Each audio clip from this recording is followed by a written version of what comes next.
l'évangile de Jean, Jean chapitre 10, du verset 29 au verset 36. Il y a un support en principe qui devrait s'afficher. Jean chapitre 8, du verset 29 au verset 36. Je vais lire et ensuite je prierai. Il est écrit, c'est Jésus qui essaie de s'adresser. Il dit, celui qui m'a envoyé est avec moi. Il ne m'a pas laissé seul parce que je fais toujours ce qui lui est agréable. Comme Jésus disait cela, beaucoup crurent en lui. Verset 31. Alors il dit aux Juifs qui avaient cru en lui, si vous demeurez dans ma parole, vous êtes vraiment mes disciples. Vous connaîtrez la vérité et la vérité vous rendra libre. Ils lui répondirent, nous sommes de la descendance d'Abraham et nous n'avons jamais été esclaves de personne. Comment peux-tu dire, vous deviendrez libres? Verset 34, en vérité, je vous le dis, leur répliqua Jésus, toute personne qui commet le péché est esclave du péché. Or, l'esclave ne reste pas toujours dans la famille, c'est le Fils qui y reste pour toujours. Si donc le Fils vous libère, vous serez réellement libre. Amen. Seigneur, nous te bénissons pour ta parole. Je prie que ce matin encore, tu nous parles, tu nous transformes et tu nous conduis encore auprès de toi. Parce que chaque fois qu'on s'approche de toi, il y a toujours quelque chose qui se passe. Parce que tu es un Dieu extraordinaire. Alors, communique-nous encore ta vie et ta parole ce matin. Amen. Je démarre avec vous une série de messages qui sera sur plusieurs, que j'ai intitulé « Réellement libre », le dernier verset de ce texte. Parce que Jésus, en discutant avec eux, avec des gens qui ont cru en lui, qui venaient juste de croire en lui, il va dire, si vous écoutez ma parole, si vous êtes mes disciples et si vous faites ce que je vous demande de faire, alors vous serez réellement libres. Et ces jeunes croyants qui venaient de croire, ces juifs ont dit, mais écoute, Jésus, moi je suis libre. Depuis qu'Abraham et Abraham, nous sommes libres, nous n'avons été esclaves de personne. De quoi est-ce que tu nous parles? Jésus dit, écoutez, dans la maison, il y a l'esclave et il y a le fils. Et dans l'Antiquité, dans chaque maison, il y avait toujours des esclaves et des fils. Et ceux qui étaient esclaves n'étaient pas esclaves pour toujours. À un moment donné, ils devaient sortir de la maison pour partir. Mais le fils restait fils de la maison. Et Jésus dit, écoutez, celui qui commet le péché est esclave du péché. Mais moi, si je vous affranchis, vous ne serez plus simplement des gens qui sont à la maison, vous serez réellement fils. Vous serez réellement libre. Car si le Fils vous affranchit, vous serez réellement libre. Il parle à des chrétiens, il parle à des croyants. Il apporte cette notion de liberté. La liberté, c'est certainement l'une des choses dans laquelle on aspire le plus en ce moment, au moins depuis le XVIIIe siècle, depuis le siècle des Lumières en Occident, c'est la liberté. La liberté de penser, la liberté de croire ou de ne pas croire, la liberté d'écrire, la liberté de parler, la liberté de caricaturer, la liberté de faire ce que je veux et ce que je ne veux pas, la liberté d'aller au restaurant et de manger, la liberté d'enlever le masque un jour, la liberté de ne pas rentrer chez moi à 18h avant le couvre-feu. Et en ce moment, le département de l'Essonne est en vigilance. Ça veut dire que samedi prochain, il peut y avoir un confinement, on n'en sait rien. Il y a cette question de liberté. La devise de la France, c'est liberté, égalité, fraternité. La liberté. Et c'est quelque chose à laquelle on aspire tous. Les jeunes adolescents aspirent à la liberté de sortir enfin de la maison et de faire ce que papa lui demande de faire. Se dit, j'en ai marre de mes parents, je veux juste sortir et faire ce que j'ai envie de faire. Sauf que quand on sort, on commence à expérimenter que la liberté a un prix. On dit, papa, est-ce que tu peux m'aider à payer mon loyer? C'est pas facile. C'est pas si facile que ça. La liberté d'avoir son indépendance, son autonomie. On désire toutes ces libertés. Et tous les différents courants nous montrent que on peut être libre, mais quand on regarde en profondeur, cette liberté est superficielle. Cette liberté est éphémère. La liberté sexuelle, de dire, je me marie avec qui je veux, je ne veux pas me marier, je vais faire ce que je veux. Et on aspire tout à cette liberté. Et on dit, en fait, je suis libre. Mais quand on regarde en détail et en profondeur, Jésus nous dit, en fait, vous n'êtes pas réellement libre. Parce que même la liberté que vous voulez avoir au votre travail, parfois votre travail devient une prison.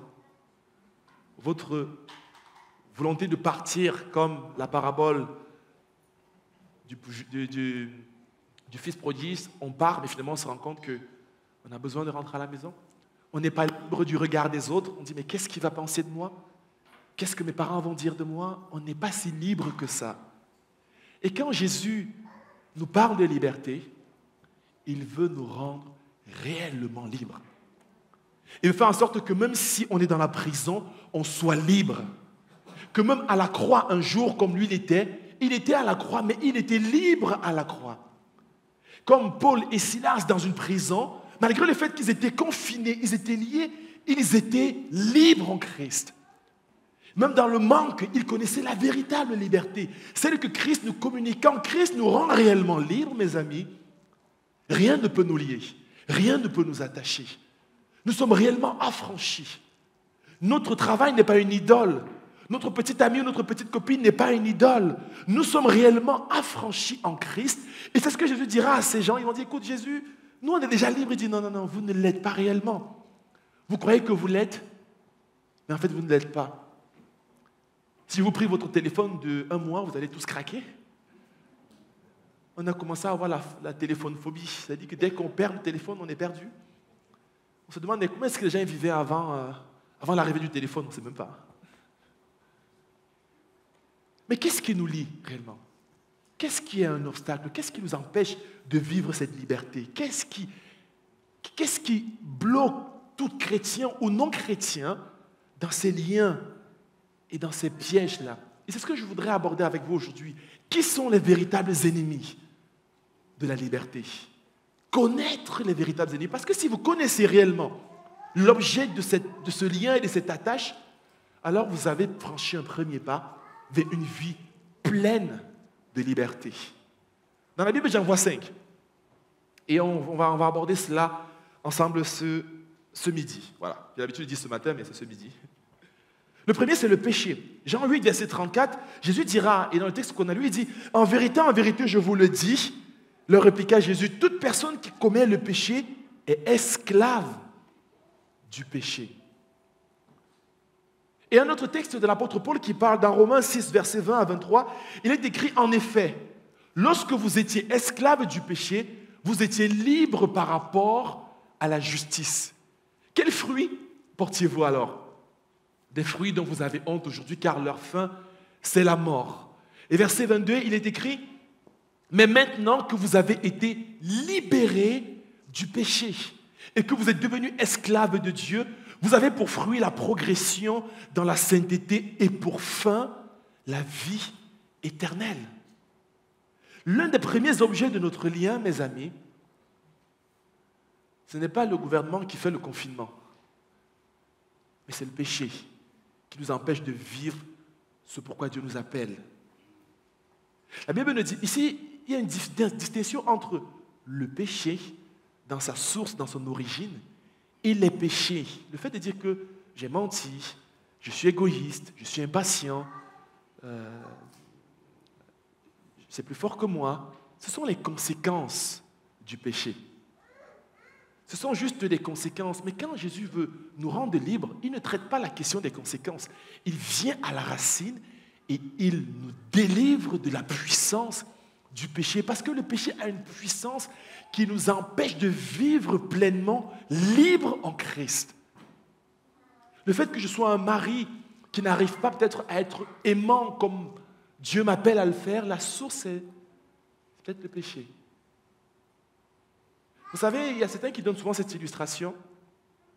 Lorsque vous voyez une usine qui produit plusieurs types de biens, Cette usine, vous avez beau retirer dans les rayons de votre supermarché les produits, l'usine continuera de produire des biens. Si elle produit des boissons gazeuses, elle produit du jus de fruits, toutes les différentes variétés que vous connaissez, vous avez beau vider le rayon de votre magasin, l'usine, tant qu'elle continue de fonctionner, les fruits seront là. Elle pourra même changer la saveur. Elle va mettre un peu d'épices, c'est pas d'épices, elle va faire des différentes saveurs. Et c'est un peu comme ça le péché. Le péché, c'est un peu comme une usine qui produit des choses dans notre vie. Elle va produire le mensonge, elle va produire l'adultère, elle va produire l'impatience, elle va produire l'égoïsme, elle va produire toutes ces choses-là. Et quand Dieu vient dans notre vie, il ne vient pas juste vider le magasin de ses produits, il change l'usine, il change la source. Il dit, écoute, je vais te déconnecter de cette usine et je vais te reconnecter vers une autre. Celle dont l'origine, c'est le ciel, et dont la conséquence, c'est la vie éternelle. Et donc, je peux être en train de louer Dieu et être dans le péché. Je peux être en train de dire des belles choses et être dans le péché, mais en même temps être en train de dire des belles choses et être dans la sainteté. Alors, ce que le Seigneur il fait dans notre vie à la croix, il nous a déconnectés de la mauvaise usine et il nous a reconnectés vers celle qui vient de Dieu. Parce que c'est ça qui nous rendra réellement libres. Il va pas améliorer l'existant. Il ne va pas améliorer le Cyril que je suis. Il va le tuer. Bon, il va le crucifier. Dieu ne va pas chercher à m'améliorer dans un sens. Il va faire en sorte que le fruit de tout ce que je vis et de tout ce que je fais ne soit pas mon ancienne nature, mais ce soit la nature céleste. C'est pour ça que la Bible dit qu'en Christ, nous avons une vie nouvelle. Toutes choses sont passées et toutes choses deviennent nouvelles. Et le défi du croyant, c'est de sans cesse chercher à être connecté à la source qu'est le Christ et à marcher en lui. Alors quand Dieu veut vous délivrer, mes amis, il vient à la source. Et il dit, écoute, à la croix, j'ai réglé la question du péché. Je l'ai traité pleinement.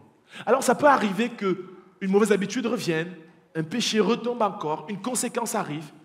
Et là, le quartier général me dit, écoute, Cyril, c'est pas bon ce que tu fais là. Et dans mon cœur, fait monter une petite conviction de péché. Et je demande pardon, afin de marcher selon les voies de Dieu, en pleine liberté. Quand Christ vous libère, vous serez réellement libre. Et écoutez bien ceci, nos prières ou bien nos résolutions ne pourront pas détruire le péché. Ce n'est pas par le jeûne qu'on traite le péché. Ce n'est pas par les résolutions qu'on traite le péché. La réponse au péché, c'est la croix. À la croix, Christ nous a crucifiés, faisant de nous des personnes nouvelles, affranchies et libres de marcher et de courir et de sauter et de s'envoler comme la femme qui était sur ma diapo. Elle a dit, waouh Seigneur, je vole avec toi parce que je suis libre en toi et par Christ. Et ça, c'est ce que Dieu veut faire. Et les conséquences dans tout domaine. Et je ne dis plus, Seigneur, c'est mon travail, c'est ma maison, c'est mon entreprise, c'est mon argent. Seigneur, le moi est mort. Et si je vis, ce n'est plus moi qui vis, c'est Christ qui vit en moi. Seigneur, ce travail que tu me donnes, c'est ton travail, Seigneur. Le temps que j'ai, c'est ton temps. Seigneur, mon entreprise, c'est ton entreprise. Conduis-moi où tu voudras. Et ce qui est frappant dans le texte qu'on a dit, c'est que soit on est esclave du péché, soit on est esclave de Dieu. La bonne nouvelle, c'est que si on est esclave de Dieu, on est réellement libre. Parce que la Bible dit que là où est l'Esprit de Dieu, là se trouve la liberté. Parce que Dieu est un Dieu de liberté. Et donc on ne vit plus pour nous-mêmes. Et donc tout notre défi, c'est que lorsque nous décidons de vivre pour Dieu et de marcher pour Dieu et d'être connectés à Dieu, alors nous vivons dans la liberté. Et la puissance de la croix se manifeste et découle de notre vie. Et ça, c'est le défi du croyant. Le deuxième ennemi dont la Bible nous fait allusion, c'est la chair. Lisez avec moi Romains chapitre 7, du verset 21 au verset 25. Romains chapitre 7, verset 21 au verset 25, il est écrit, « Je découvre cette loi. » C'est l'apôtre Paul qui parle. Il dit, « Je découvre cette loi. Alors que je veux faire le bien, C'est le mal qui est à ma portée. En effet, je prends plaisir à la loi de Dieu dans mon être intérieur. Mais je constate qu'il y a dans mes membres une autre loi. Elle lutte contre la loi de mon intelligence qui me rend prisonnier de la loi du péché qui est dans mes membres. Malheureux être humain que je suis, qui me délivrera du corps de mort, de ce corps de mort? J'en remercie Dieu, c'est possible par Christ, notre Seigneur. L'apôtre Paul va dire ce que peut-être plusieurs d'entre vous avaient déjà dit. Seigneur, j'en ai marre, malheureux que je suis. J'aimerais pouvoir me détacher de ce péché. J'aimerais pouvoir me séparer. Dans mon cœur, mon intelligence veut prier, mon intelligence veut marcher près de toi. Je veux, Seigneur, être comme tu voudrais que je sois, mais je n'arrive pas. Et il dit, ce que je veux faire, je n'arrive pas à le faire. Et ce que je ne veux pas faire, c'est ça que je fais. Seigneur, j'aimerais pouvoir tellement être bien, tellement être bon, tellement être juste, mais je n'arrive pas, Seigneur. Et l'apôtre Paul, il va le dire dans Romains 5, 6, 7 et 8 sont cruciaux pour ces textes-là. Il dit, Seigneur, cette chair, ce vieil homme m'empêche de pleinement vivre ce que tu voudrais que je vive. Ce que je voudrais faire, je n'arrive pas à le faire. Et ça, on trouve vraiment le fondement spirituel des addictions. Parce qu'une addiction, c'est cette chose qui vous tient et qui vous empêche. Vous avez la volonté de changer, mais vous n'arrivez pas. Ça peut être l'addiction vis-à-vis d'un problème particulier. Ça peut être une addiction sur une liberté qu'on recherchait. Vous savez, lorsqu'il y a eu, beaucoup plus dans les années 60, ce mouvement de liberté sur le plan sexuel, entre les expériences, ont amené les gens à se déverser dans tellement de pratiques où j'ai envie de faire ce que je veux. Et en recherchant des plaisirs sexuels, beaucoup sont tombés justement dans des addictions liées à certaines pratiques sexuelles. Et plusieurs disent, Seigneur, j'aimerais pouvoir m'en détacher, mais je n'arrive pas. C'est dur. C'est la chair. Et l'apôtre Paul dira, mais grâce soit rendue à Jésus, car c'est possible au travers de lui. Et quand Jésus vient pour nous délivrer, il nous rend réellement libres de toutes ces choses qui nous tiennent. Ces choses qui sont cachées et que nous disons à personne. Il les connaît. Mais il ne vient pas pour nous juger, pour nous condamner. Il vient pour nous délivrer de la puissance de la chair. Vous savez, souvent, je pense qu'on méprise ou bien on ne prend pas au sérieux l'efficacité ou la puissance de la chair. Il y a certaines personnes, certains scientifiques qui ont fait des recherches, il y a quelques années, peut-être une dizaine ou vingtaine d'années, sur les addictions. Ils ont fait une expérience auprès des souris de laboratoire. Et avec ces souris, ce qu'ils ont fait, c'est qu'ils leur ont donné de la drogue, de la cocaïne pendant un certain temps. Et après ce moment-là, ils ont donné aussi bien de la drogue qu'à manger. Et l'expérience, pour raccourcir un peu l'histoire, a fait en sorte qu'ils se sont rendus compte plusieurs temps plus tard, plusieurs jours plus tard, ils étaient tellement addicts à cette cocaïne qu'ils refusaient de manger et de se nourrir uniquement de cette drogue qui était très forte. Au point où elles sont mortes de faim, parce qu'elles n'arrivaient pas à manger, mais plutôt de l'addiction qui les tenait. Et c'est tellement frappant parce que quelque chose qui était complètement étranger à elles au début, elles sont devenues tellement liées au point où, lorsqu'on les sort de leur truc, on met à manger, ils ne regardent pas la nourriture, ils vont juste vers ce lien. Et les scientifiques montrent que tout se passe bien sûr au niveau de notre cerveau, au niveau de neurones, de fonctionnement, que l'addiction se crée. Mais quand on regarde beaucoup plus pratique et de manière beaucoup plus concrète, moi j'en parlais un peu tout à l'heure, une expérience au premier culte, c'est quand moi j'étais tout petit, il y avait un repas traditionnel. Je prends ce repas parce que je suis convaincu que, alors peut-être 90% d'entre vous ne connaissez pas ce que c'est. C'est un repas traditionnel, quand j'étais petit, on appelait ça le taro. Le taro, ce sont certains tubercules dont on fait la purée, et on mange avec une sauce un peu jaune, avec un peu de viande à l'intérieur. Et les midis, vous commencez à avoir faim, je vous fais saliver, c'est ça? Ou pas? Et au moment où je vous parle, je commence à penser à ce repas-là. Tous les souvenirs de mon enfance commencent à remonter. Je pense à toutes les fois où, parce que souvent c'est quand ma maman accouchait qu'il y avait cela, donc il y a ces repas, et j'ai envie de manger ça maintenant que je vous parle. C'est même parce que j'ai commencé à parler, j'ai envie de manger ça, alors que je peux faire un mois sans manger, sans penser à ça. Juste le simple fait que j'y ai goûté un jour et que j'ai trouvé ça bon et que ça me ramène plein de choses, j'ai envie. Mais vous, ça vous laisse à 37. Parce que déjà, vous ne savez même pas ce que c'est. Ça ne vous dit rien du tout. Vous êtes en quelque sorte mort à ça. Eh bien, parfois, le piège de l'ennemi de nos vies pour nous tenir captifs, il vous fait goûter certaines choses. Et quand vous commencez à goûter, la chair est nourrie. Elle est nourrie au point où maintenant elle vous lie. Au point où dès que vous entendez seulement le nom, vous êtes déjà dedans. Et donc il ne faut pas négliger la force et l'efficacité de notre chair. C'est pour ça qu'il y a certaines pratiques sexuelles qu'on va commencer à goûter. Au début, c'est rien du tout. Jusqu'après, on n'arrive plus à s'en détacher. À certains produits, on commence à goûter. On dit, ah, on n'arrive plus à s'en détacher. Parce que la chair n'est pas si facile que ça. Elle nous tient. Elle nous garde. Et le défi, le problème, c'est que parfois, nous qui avons des amis ou des proches autour de nous qui traversent une addiction en particulier, on peut être trop vite dans la condamnation, dans le jugement. C'est pas facile.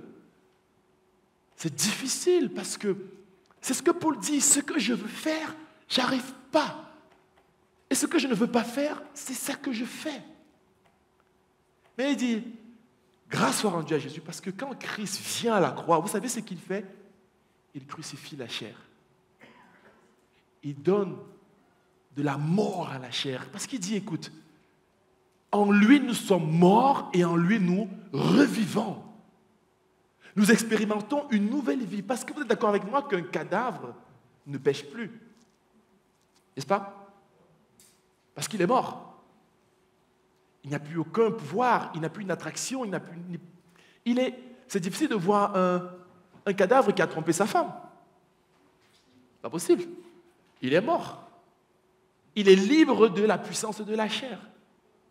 Et donc ce que Dieu veut nous amener à réaliser, c'est que notre ennemi qui est la chair, il perd sa puissance lorsque nous sommes morts en Christ et lorsque nous revivons par lui.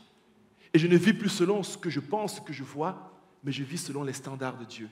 En Christ, je suis mort et en Christ, je revis. Et le désir de Dieu, c'est de nous rendre totalement libres. Réellement libres.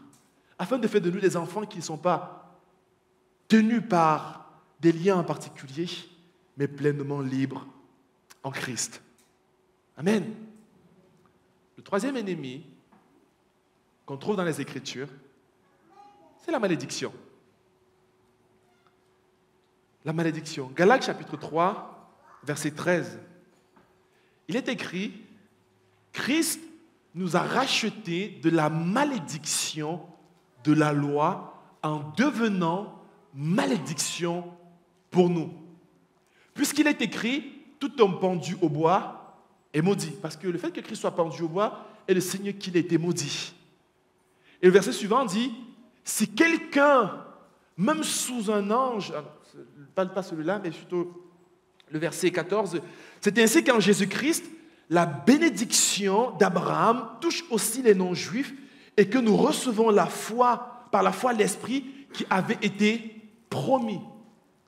Jésus nous dit en fait dans Galates 3, 13 à 14 que en Christ, il a pris la malédiction qui reposait sur nous. Il a pris la malédiction qui était autour de nous. C'est quoi la malédiction? La malédiction, c'est comme cette force invisible, mais puissante, qui nous tient et qui nous captive et qui nous maintient dans des voies que Dieu ne voudrait pas pour nous. Tout comme la bénédiction est comme cette grâce de Dieu qui nous porte et qui nous garde, qui fait en sorte que certaines choses réussissent sans qu'on ne comprenne pourquoi, parce qu'il y a la main invisible de Dieu qui nous conduit en toutes circonstances. De la même manière, la malédiction est capable de nous tenir et de nous empêcher de vivre pleinement notre vie en Christ.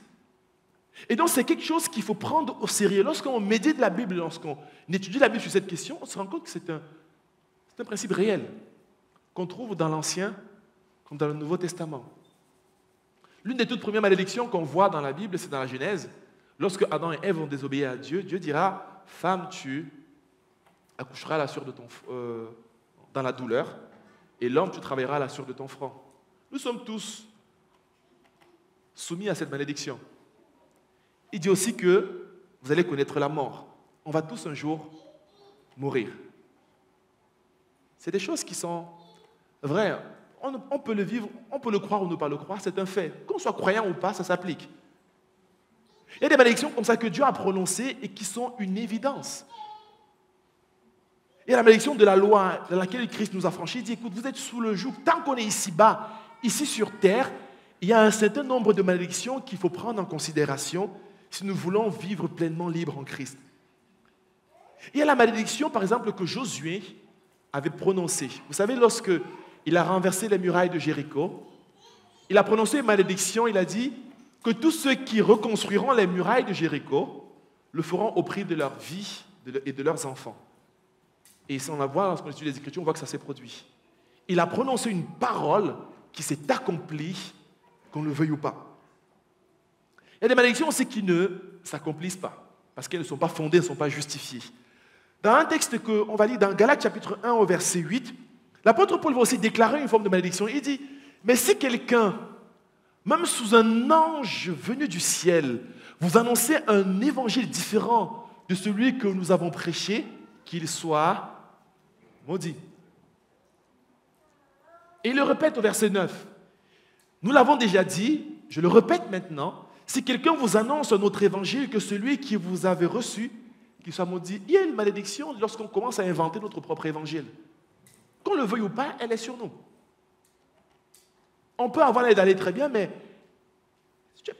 il y a cette malédiction qui fonctionne. Et on voit Jésus dira aussi une malédiction aux pharisiens. Il dit, malheur à vous, pharisiens, qui fermez la porte aux tout petits. Il y a plein, et lorsqu'on étudie la Bible sur cette question, on se rend compte que parfois, il y a des familles entières qui sont sous une malédiction. Il y a des régions entières qui sont sous une malédiction. Et il y a même des cultures et des pays qui sont sous une malédiction. Plusieurs analysent souvent la malédiction de Noé, avec ses 3 enfants, Sem, Cham et Japhet, où il maudit Cham comme étant l'esclave des esclaves de ses frères. S'il avait même dit que, bon, toi tu seras l'esclave de tes frères, ça va. Mais non, on dit l'esclave des esclaves de ses frères. Je ne vais pas épiloguer sur la, mais puis quand c'était étudié la généalogie et la descendance de Cham, ils expliquent que c'est un phénomène qu'on comprend dans le monde. Il y a un pasteur, un enseignant, il ne vit plus, qui a beaucoup étudié cette question, Derek Prince, qui parle il dit que dans certains pays, il a l'impression que certains pays, certaines régions, certaines cultures peuvent être sous ce pôle et sous cette malédiction-là. Et ce qui fait en sorte que, naturellement, il y a comme une malédiction qui frappe une famille, un groupe de personnes et des individus. Et en quelque sorte nous maintient liés. Mais Jésus, il dit, si je vous affranchis, peu importe la malédiction qui sévit, vous serez réellement libre. Il dit qu'à la croix, il a été maudit pour nous. La Bible dit dans Éphésiens, mais également dans Colossiens, qu'il nous a transférés d'un royaume des ténèbres vers un royaume de lumière. C'est en quelque sorte Christ nous a pris, nous qui étions sous une malédiction, et il nous a mis sous une nouvelle lignée, une lignée de bénédiction qui est son Fils bien-aimé. À la croix, il y a énormément de choses qui se sont produites. Ça veut dire que si je vis en Christ, je ne vis plus sous la condamnation, je vis maintenant sous la bénédiction de Dieu. Et quand Christ veut nous affranchir, il veut nous amener non seulement à le réaliser, à l'accepter, mais à décider d'y demeurer. Lorsque je sors de cette bénédiction de Dieu, alors je m'éloigne de Dieu. Mais lorsque je reste dans cette grâce en Christ, je marche dans la bénédiction. Et vous savez quoi? Non simplement je stoppe la bénédiction qui arrivait jusqu'à moi, mais je libère la bénédiction sur ma descendance. Et certaines choses qu'on fait peuvent transformer des malédictions en bénédictions. Alors Jésus veut que vous soyez pleinement libres, mes amis, en Christ. Il veut que peu importe toute malédiction, vous n'avez pas besoin de faire un effort quelconque. On a juste besoin d'accepter l'œuvre de Christ à la croix et de marcher dans ses voies, et non plus dans les anciennes voies. C'est pour ça qu'il dira, ne retournez plus au culte des ancêtres pour certains, ne retournez plus à la pratique de la voyance, ne retournez plus à certaines voies, parce qu'en le faisant, qu'est-ce que je fais? Je sors du cadre légal de protection que Dieu me donne pour rentrer dans un cadre dans lequel je ne suis plus couvert par son sang. Le sang de Christ me lave et me purifie pleinement. Je continue. Le quatrième ennemi, ce sont parfois nos pensées et nos raisonnements. Lisez avec moi 2 Corinthiens chapitre 10 du verset 4 au verset 5. En effet, les armes avec lesquelles nous combattons ne sont pas humaines, mais elles sont spirituelles grâce à Dieu pour renverser des forteresses. Alors l'apôtre Paul introduit ici la notion de combat spirituel, de difficulté, d'épreuve, de combat. Et il va révéler un secret. C'est quoi ces forteresses? Il dit, nous renversons les raisonnements et tout obstacle qui s'élève avec orgueil contre la connaissance de Dieu. Nous faisons toute pensée prisonnière pour qu'elle obéisse à Christ. L'apôtre Paul nous dit quoi? Il dit en fait, nous avons des forteresses, nous avons des combats spirituels, nous avons des principautés, nous avons des dominations dont il fait allusion dans Éphésiens chapitre 6, qui nous tiennent captifs, qui sont comme des forteresses qui nous empêchent d'être pleinement libres en Christ. Et il dit, ces forteresses, c'est quoi? Ce sont des raisonnements, ce sont nos pensées, ce sont des choses qui sont en nous. C'est la raison pour laquelle, dans 1 Corinthiens 12, Jésus dit que nous soyons transformés par le renouvellement de notre intelligence, afin de marcher pleinement selon la volonté de Dieu. Regardez quelques exemples de forteresses de pensée qui nous assaillent souvent. Parfois, nous sommes prisonniers du regard des autres. Beaucoup de personnes, qu'on soit jeune ou moins jeune, sont prisonniers du regard des autres. Prisonniers de ce que mes amis vont dire à l'école quand ils vont penser de moi. Prisonniers de ce que les gens m'ont dit, je suis seul, et on va rentrer dans des liens parce qu'on se dit, je ne suis pas marié, ceux qui sont mariés vont me regarder d'une manière particulière. On n'est pas libre de ce que les gens pensent de nous. Prisonnier de ce que mon père va dire, parce que même si je suis adulte, on est encore influencé par cette pression qui peut être malsaine. Prisonnier de ce que ma mère va me dire, mon beau-père, ma belle-mère. Fait en sorte qu'on vit un lien particulier et on n'est pas épanoui, on n'est pas libre. Parce que ces forteresses se sont construites dans nos pensées et nous empêchent de pleinement vivre ce que Dieu veut pour nous. On peut être prisonnier également de cette incapacité à dire non.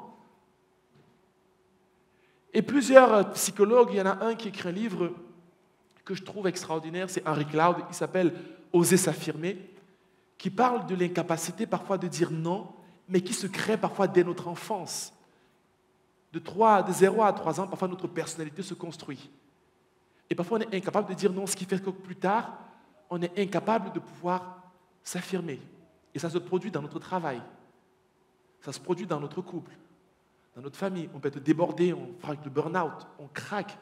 Parce qu'on n'a jamais osé dire ce qu'on pensait et on était en quelque sorte prisonniers. Nos bouches étaient prisonniers. Alors ça ne veut pas dire qu'il faut dire n'importe quoi. Mais ce que Christ veut faire, c'est qu'il veut libérer également cela. Parfois on est prisonnier des blessures du passé. Quelqu'un nous a blessés dans l'enfance. Quelqu'un nous a fait mal. On a vécu une relation amoureuse et ça s'est tellement mal passé qu'on était en quelque sorte fracturé et on n'est jamais libéré de cela. On traîne cela jour après jour. Ça, ce sont nos pensées qui sont ainsi. Prisonniers de la peur d'obéir à Dieu, la peur d'avancer, la peur de parler, parce qu'on a peur de perdre l'autre. Vous savez, Jésus veut qu'on soit comme lui. Et la caractéristique de Dieu, c'est que Dieu dit ce qu'il est exactement. Il dit, je suis saint. Je ne tolère pas, par exemple, le péché. Dieu ne se change pas pour accepter les gens autour de lui. Il dit, je suis comme ça, choisis de venir près de moi ou pas. Et parfois, beaucoup de personnes sont liées parce qu'ils n'arrivent pas à dire ce qu'ils pensent de peur de perdre l'autre. De peur de perdre son amitié, de peur de perdre ce qu'il va dire. Ah oui, mais si je dis ça, je vais tout perdre. Et ça fait en sorte qu'on ne sait jamais si la personne est capable d'accepter. Dieu nous invite à être comme lui, à dire et à laisser les gens faire le choix. Parce que parfois, on est lié dans ça, mes amis. Et on croit qu'on se tait, on ferme la bouche et on est convaincu que ça va aller jusqu'au jour où ça craque. Et ça part dans tous les sens. Dieu veut apporter cette liberté parce que des forteresses s'établissent dans nos pensées. Et il veut t'apporter la liberté. Alors peut-être tu perdras en effet, mais au moins tu seras saint en Christ. Un autre point, c'est, vous avez certainement entendu parler de cette actualité qui défraie un peu la chronique depuis plusieurs mois maintenant, de cette situation d'inceste, de cette personne qui a écrit un livre qui racontait l'inceste qu'elle avait subi et qui, cela, était une personnalité publique. Ensuite, beaucoup de langues ont commencé à se délier sur la scène politique et beaucoup de gens ont commencé à en parler, peut-être vous avez entendu parler de ça dans les médias. Et il y a une étude qui a été faite en novembre. C'est vrai qu'il y a plusieurs personnes qui remettent en question les études, comme toutes les études. Mais cette étude montrait une chose, c'est que 5% des Français ont connu de l'inceste familial dans leur enfance. Et sur les 5%, il y avait 4% qui étaient des femmes. Donc 4 femmes sur 100 ont connu l'inceste, c'est-à-dire des abus sexuels, quand ils étaient encore petits, dans leur famille. Et un garçon parmi les sur 100. Ça veut dire que si je prends un peu, statistiquement, on est un peu plus de 100 ici, je crois, aujourd'hui. Si on est représentatif, je ne dis pas que c'est le cas. Si on est représentatif de cette étude-là, ça veut dire que parmi les 100 personnes, il y a au moins 4 ou 5 ici qui ont subi cela quand ils étaient encore tout petits. Non, ça ne se passe pas parmi les chrétiens, c'est vrai, on est trop bien. Mais malheureusement, c'est des choses qui arrivent. Imaginez les peurs qui s'installent. Imaginez les liens qui s'installent pendant des années et des années. Imaginez comment les vies peuvent être brisées. Mais Jésus dit une chose. Si je vous libère, vous serez réellement libre. Toutes ces forteresses vont s'ébranler. Ça peut prendre du temps. Ça peut prendre des moments. Mais ce que Christ veut faire, c'est qu'il veut nous libérer totalement. Il veut te libérer totalement afin que tu sois pleinement libre en lui, du regard des autres, de ce que les autres pensent et disent. Christ veut nous donner une vie pleine de liberté. Et vous savez quoi? Il va le faire. Et je suis convaincu qu'il le fera. Le dernier ennemi de notre liberté en Christ, que la Bible met en évidence, ce sont les esprits impurs. Dans Luc chapitre 13, au verset 10, il y a un récit qui apparaît. Il est écrit « Jésus enseignait dans une synagogue le jour du sabbat. Or, il y avait là une femme habitée par un esprit impur qui la rendait infirme depuis plus de 18 ans. Elle était courbée et ne pouvait pas du tout se redresser. Lorsqu'il la vit, Jésus lui adressa la parole et lui dit « Femme, tu es délivrée de ton infirmité. » Il posa les mains sur elle immédiatement. Elle se redressa et elle se mit à célébrer la gloire de Dieu. Jésus rentre dans une église, dans une salle, et il voit une femme qui est liée depuis plus de 18 ans. Elle était malade, elle était infirme. Pour certains, c'était lié à une maladie. Mais Jésus va voir la source. Il dit, ça c'est un esprit impur. La Bible nous montre que Satan est un ennemi qui cherche et qui dévore. La Bible nous montre à plusieurs reprises des gens qui sont tenus captifs par des esprits impurs. La Bible parle du démon de Gadara, il y a plusieurs exemples. Mais lorsque Jésus va rentrer dans cette salle, il va voir cette dame, il va dire, écoute, je veux réellement te rendre libre. Je veux que ces esprits qui t'empêchent de dormir te libèrent totalement. Je veux que cette maladie, cette infirmité que tu as cesse. Je veux te rendre libre. Et réellement libre. Parce que Jésus délivre. Jésus sauve. Jésus restaure. Et Jésus n'a pas à changer. Il est le même hier, aujourd'hui et éternellement. Et quand Jésus rentre dans notre église aujourd'hui, et il est présent ici, il regarde ton cœur, il regarde ta vie. Il connaît le péché avec lequel tu es confronté. Il connaît la chair et ses addictions ou ces choses qui te tiennent. Que tu as dit à quelqu'un ou que tu n'as dit à personne, il connaît cela. Il connaît les forteresses qui sont en train de te tenir captif au niveau de tes pensées. Il connaît les esprits impurs s'il y en a qui t'embêtent. Et vous savez quoi? Il veut poser sa main sur toi et te libérer totalement. Il veut que tu sois une femme libre en Christ. Il veut que tu sois un homme pleinement épanoui, qui court avec son Dieu et qui remporte le prix. Il veut te débarrasser de toutes ces choses-là afin que tu sois pleinement établi en Christ. Il est le bon Dieu. Moi, j'aime Jésus. Parce qu'il ne vient pas juste faire du figurant dans notre vie. Il vient pleinement la transformer. Et quand il le fait à la perfection, mes amis. Quand Jésus est présent, tout change. Et il est présent dans nos vies. Il est prêt à une chose, c'est qu'on lui ouvre la porte et qu'on lui fasse entrer. Si tu es prêt à ouvrir ton cœur, à ouvrir la porte, il est capable de te donner la liberté telle que tu ne peux l'imaginer. Il est capable de te permettre de vivre réellement épanoui, de vivre réellement libre. Libre de ce que les gens ils veulent faire, ils veulent dire. Cette liberté ne veut pas dire que tout va bien. Ça veut dire que même quand tout va mal, tu es libre. Ça veut dire que même si tu te retrouves en prison comme Paul et Silas, tu chantes des cantiques nouveaux. Ça veut dire que même lorsque les finances sont bouleversées, tu es épanoui en Christ. Et lorsqu'il le fait, il le fait pleinement. Et je crois qu'il veut le faire ce matin, au milieu de nous. C'est ma conviction. C'est de te libérer pleinement et totalement. Parce que tu sais quoi? Il a un projet avec toi. Il a un plan avec toi. Et lorsqu'il va te débarrasser de cela, il va faire de toi une flèche. Les gens seront étonnés, ils vont dire, mais waouh, je ne te reconnais plus. Il dit, bah, écoute, j'ai été transformé par Dieu. J'ai été libéré par mon Créateur.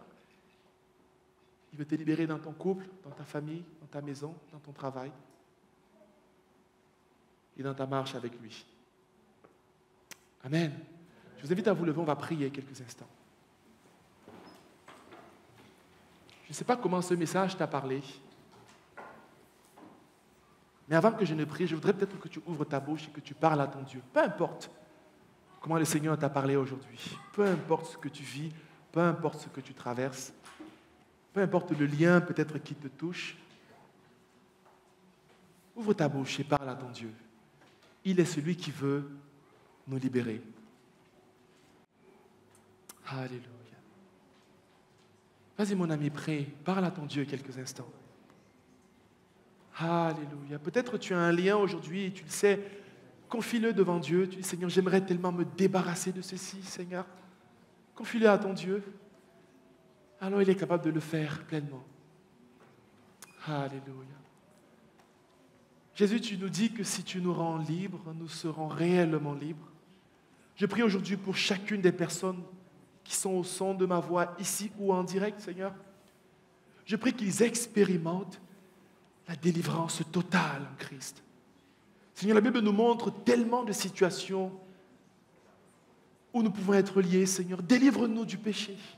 Délivre-nous de la puissance de la chair. Délivre-nous de toute malédiction. Délivre-nous des pensées, des forteresses qui s'installent et des esprits impurs. Seigneur, tu dis que si le Christ vous a franchi, vous serez réellement libre. Tu dis que vous connaîtrez la vérité. Et la vérité vous rendra libre. Je prie, mon Dieu, qu'aujourd'hui, mon Dieu, que tous, Seigneur, expérimentent cette liberté en Christ, qui fait en sorte que peu importe ce qui nous frappe, peu importe ce qui nous touche, peu importe ce qui nous bouscule, que nous marchions en nouveauté de vie. Mon Dieu, que nous ne soyons plus esclaves de la peur, que nous ne soyons plus esclaves de la mort, esclaves de la maladie. Je prie que tu souffles maintenant, Seigneur, en ce lieu, et que tu brises des liens. Je prie, mon Dieu, que les chaînes ce matin tombent, Seigneur. Je prie, Seigneur, que les forteresses soient ébranlées. Je prie que la puissance du péché soit neutralisée par l'œuvre de la croix. Et je prie, Seigneur, que nos pensées soient pleinement renouvelées en Christ. Je prie, Seigneur, que chacun ici-bas expérimente la puissance qui s'opère à la croix. Seigneur, tu veux le faire et tu le fais maintenant. Et pour cela, Seigneur, nous te disons merci. Dans le nom précieux de Jésus. Amen, amen et amen. Que le Seigneur vous bénisse abondamment, mes amis. Et bon dimanche à tous.